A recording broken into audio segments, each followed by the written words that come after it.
and this is the Health Medical, the 10-minute short webinar highlighting some of the lessons that you have sent us and maybe introducing a couple more that I have in my files, basically. So welcome back. Like I said, it's going to be a very short one. We're going to go through a PowerPoint just highlighting some of the things you sent to us and going over them and sharing some positive feedback on these different things. So welcome, everybody. We're going to start off with Gina Harrison, who sent some great worksheets in with many health-related questions on them. The next few slides are showing different ways that math is used in healthcare. I'm very impressed with some of these. If you look on the screen now, the first problem is very simple, just a basic addition item. And what's neat about this in healthcare is the fact that I know from working with my nursing teacher that it's very important that students in healthcare learn to do different math problems without calculators, because a lot of the colleges, especially in our area in Berks County, are requiring them to take math tests to continue into the nursing program, and they are not allowed to use calculators. So it's been a very different look as far as how I'm teaching and how I'm relating math to some of the students. So, and I like some of these because, like number 2 is a long-term care facility.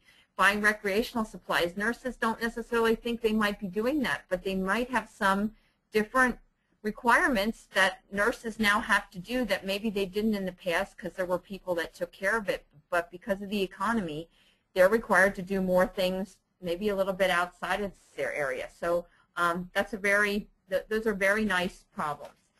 What else I'm going to show you is something that I found online, very, very cool. Gina Harrison as well. These are different medical math things. In fact, I pulled these. It looks like this might even be hers.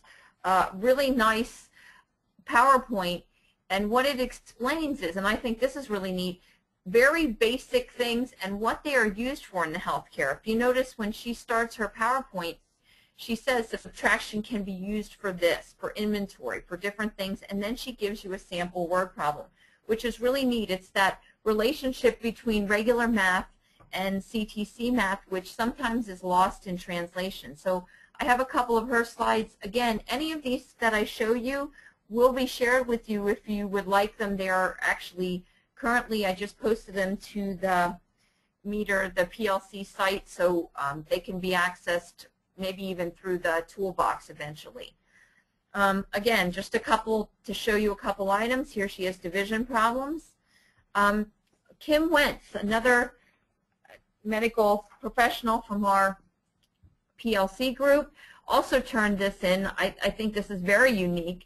This is a very unique way to teach math, and I really like it. And I'm hoping, Kim, if you hear this, I am going to use this. If you look down at number 1 in the what to do section, it's a quote. It says, "Give him an inch and he'll take a mile." And what they do in this activity, which is really neat, is she forces them to change the way they write the quote, which I think is really unique. And I don't have everything here, but she has about 10 or 12 of these that she gives you the answers for. And give him 2.5 centimeters and he'll take 1.6 kilometers. I think it's a very unique way to teach, and I think it would really get students involved in the activity. So again, I really like those ideas. Another one she does is the math problem of the week, which I think is very neat. It's a very nice format. It gives the name of the program, the date, and the assignment, which is conversions, the math problem, and here are a couple math problems. The other thing that's nice is after the problems it says which of the answers is the normal oral body temperature. I think that's neat to ask questions after a math problem that maybe aren't math related, but they relate to the math problem. It's very good for students to see the actual literacy end of the math side as well as the math end. So the work explanation, a solution, and a score, and there's the date of the problem, which I think it's really neat. Asking questions within problems, I think, is a great way to have students think, and actually you'll be surprised at how well they answer and how much you learn from their answers, or how much they don't know or how much they do know. Again, Stacy Strunk from Upper Bucks sent this in.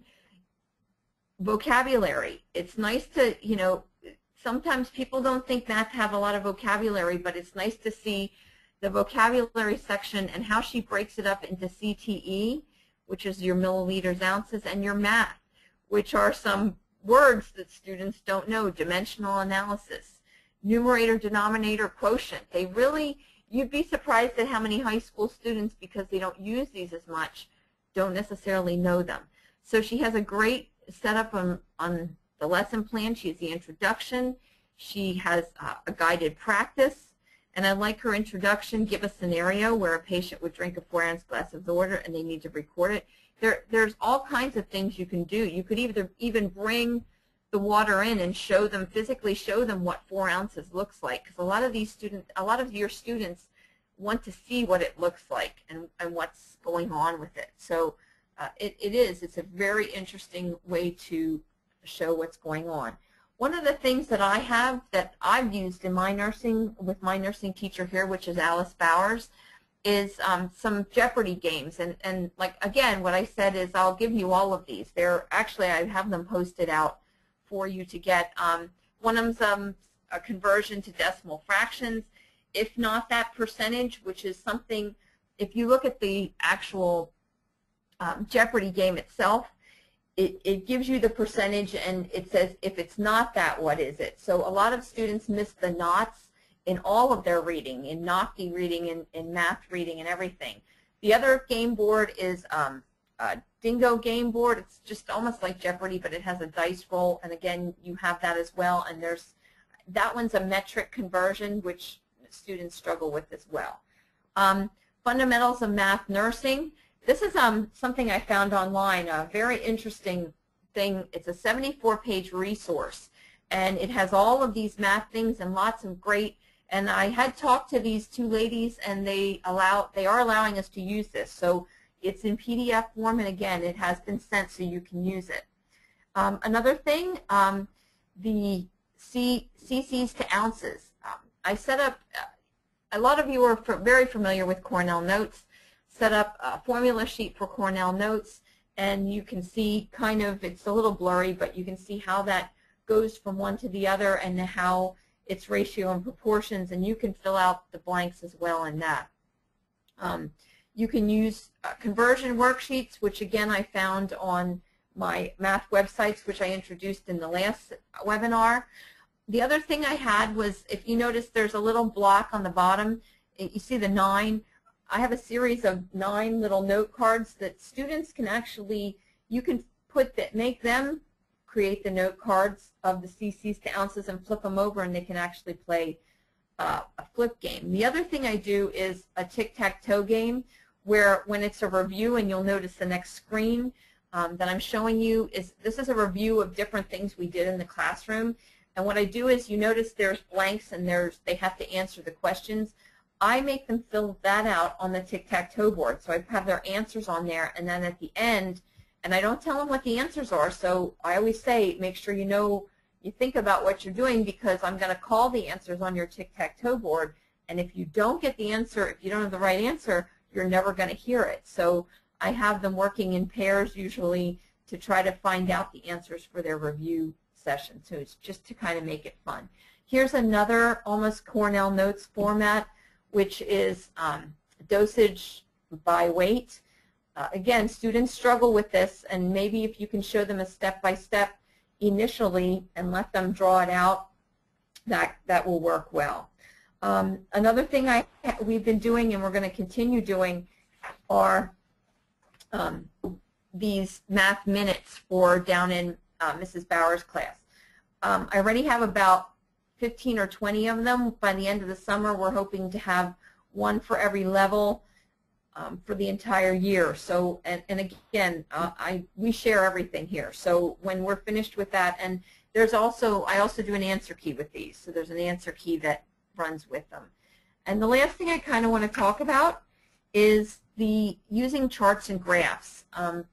It's great for them to be able, realizing that mathematics is also logical thinking. So looking at a chart like this or a graph about a blood pressure chart and what's high and low, just by answering the questions and having to process numbers in that setting is a great thing for students to learn to do, because especially nurses, they're going to have to learn to pull things from charts and numbers. And even though it's not high-level math, it's still high-level thinking. It's still that thinking process that needs to be developed in a lot of students. So that's pretty much, there's the graph that goes with it. They can graph and fill it out. And that's pretty much the end of my 10 minutes here. So what I would like to do is just go over the next steps and thank the people that were involved in this. So you are required to view both webinar videos, the Math Mysteries, which was recorded before, and this mini one for the health occupations. You complete and submit the webinar response, which if you haven't gotten it, I'm sure they'll be able to send it back out again to you. There's a new deadline, May 9th, 2014. We realize that a lot of things are going on right now with NOCTI, with different things, so we have extended the deadline to turn in that webinar response form. So if there's any questions, you can email Jennifer Grams, and everything's at the bottom of the screen.